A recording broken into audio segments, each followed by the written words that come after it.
What's up, everybody?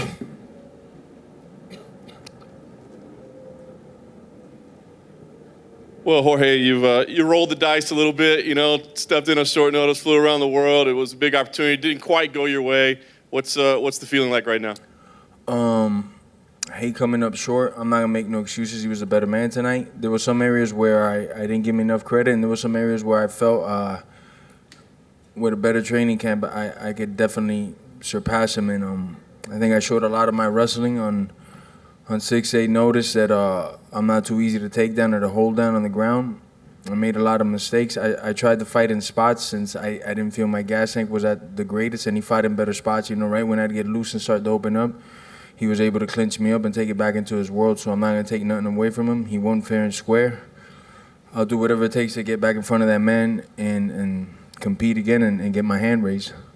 I know you don't want to make any excuses, but as you said, very difficult weight cut, the travel, the time change, coaching situation as well. Can you give us an idea like what percentage you felt you were at in there tonight? The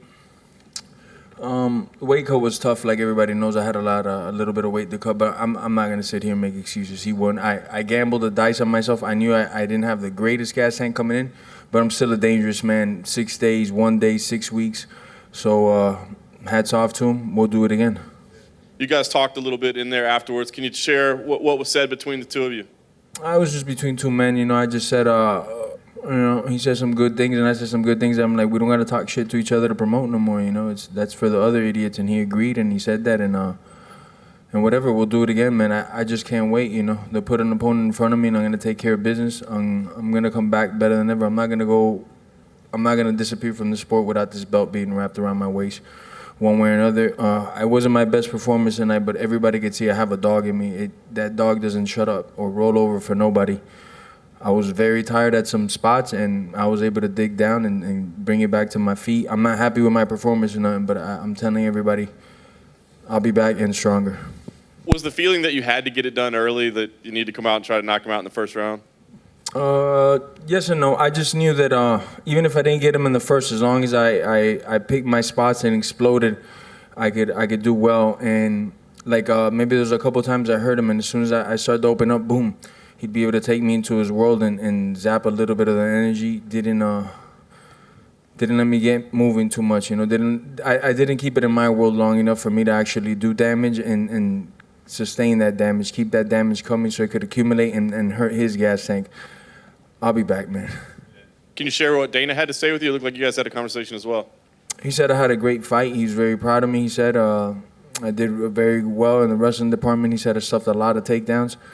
I don't know if he was just being nice or not, man, because I felt like I didn't perform well, but thanks to Dana for giving me an opportunity to be here. Last thing for me, clear you want to work your way back here to this title shot. What kind of schedule do you want to be on, man? Is this something that's going to burn at you that you got to fight right away, or do you feel like you got to sit back and evaluate what makes sense? When do we get to see you fight again? Definitely going to sit back and evaluate the next.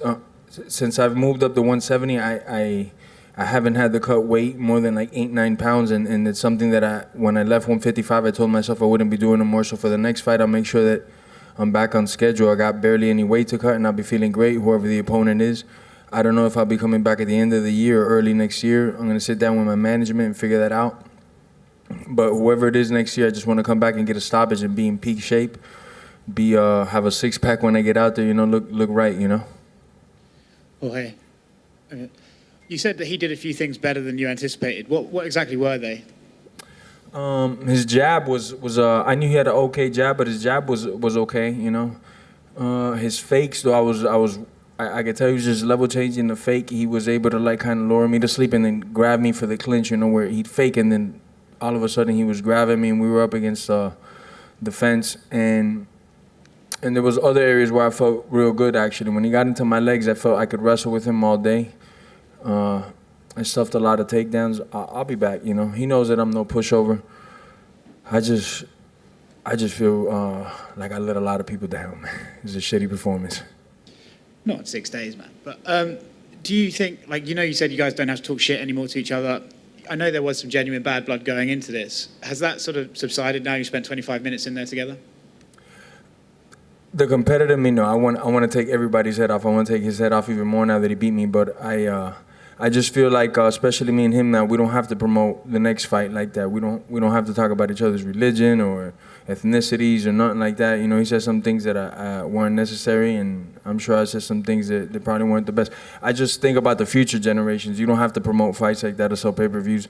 I heard that this card did great anyways, you know, but I feel it doesn't have to be promoted like that, especially for the younger guys coming up. They don't need to think that you always need to talk shit to sell a pay-per-view, you know, or disrespect a man's religion or anything like that.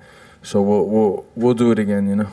You mentioned the numbers of the pay-per-view heading into this. Dana said it was a Khabib Conor big and all that stuff. Does that justify your pay rise? Definitely. There's some good things to think about this.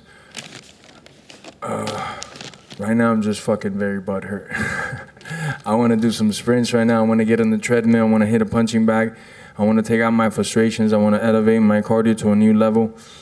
I know I could do more, you know. I know a lot of people make the excuse for me 6-day notice, but it's no excuse. Once you sign that dotted line, well, you shouldn't have signed that dotted line if you weren't in the best shape ever to compete for a world title. So I just feel like that. I just feel that I should have been in overall better shape, you know. So it's just a matter of time before I get back in there. In the last few months, like before the Nate fight and everything, you've been saying that what you want the most is money, you know, to get paid from, because you've been in this career for so long. But from now, I'm getting a sense that actually you might just take any fight that you need to get back to that title shot. Have you been motivated by missing out on this title to just try and get back to the belt, whoever it takes? Definitely whoever it takes, but we'll pick the right opponents. I won't fight like a Joe Blow or up-and-comer. We'll make sure that it's the right fight to get me to the title or whatever it is that I got to do to get to the title, you know. I don't know. I'm blank right now. I'm sorry, guys. I'm just thinking about the fight and running through scenarios in my head what I could have done better, different spots I could have fought in. Been a little bit more aggressive in certain times, maybe held back in others. I don't know. It keeps you playing in my mind. I wish I could fight some more.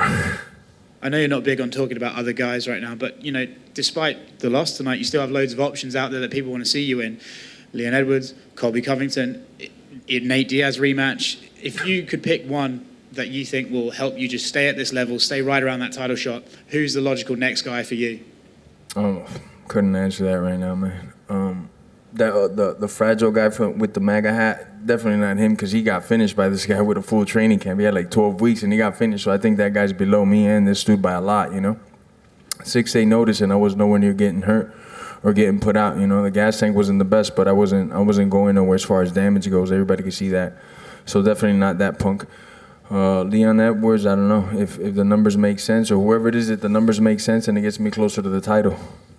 Thanks for coming on.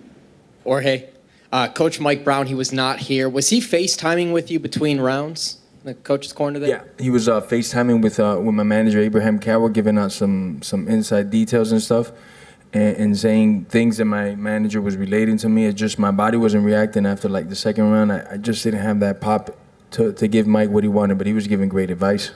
You knew that Kamaru was going to wrestle with you. Did it live up to expectations? Was it more difficult? Was it easier? Obviously, you didn't get the training camp, 6 days notice, 20 pounds later. How did it vary? In some spots, I felt he was better than I expected. And in other spots, I overestimated him. You know, he got into my legs a couple of times, and I was able to scramble real well. He got some takedowns. I was able to stand up without using too much energy. But just him pressing me up against the cage was very nice how he did that. He was able to keep me there, and when I'd start to move, I'd feel that he'd change off to other things. So I definitely got to work on that. I got a good formula in my head, though, on how to beat him the next time. I thought I had the formula. Now I know the formula. It takes a lot of gas tank, a lot of conditioning, a lot of more wrestling rounds with high-level guys. So I definitely got a square root on how to beat this guy. I know we're not talking about the next opponent. You just addressed that, but Colby Covington, that MAGA hat and everything, we're talking about money. We're talking about the bad blood. You both just came off Usman. Don't you think that would be the most lucrative fight potentially for you? And with the rankings, it would make sense too? Besides you and a couple of reporters in here, nobody knows that guy. And he just got finished by the guy that I fought in 6-day notice. He got his jaw broken, had to run out of there. So I don't think he's at this level. But I don't know who he's going to be, man. Whoever makes the most sense for us. Approaching 17 years in this game, he finally got that title shot. Did it live up to your expectation? Obviously not the result, but the nerves, the feels. In a way, yeah. You know, I just going into the third round, I was fatiguing, and I was like, nah, man, nobody's gonna stop me in this UFC. Not nobody, not King Kong, not Godzilla. And I proved it to myself. Tired or not, hurting or not, I could keep pushing. You know, my cardio was fading a little bit, and I wasn't willing to give in to nobody's will. Lastly, what was the last words The Rock spoke to you, your buddy The Rock, for all the casuals watching? What did he say to you last?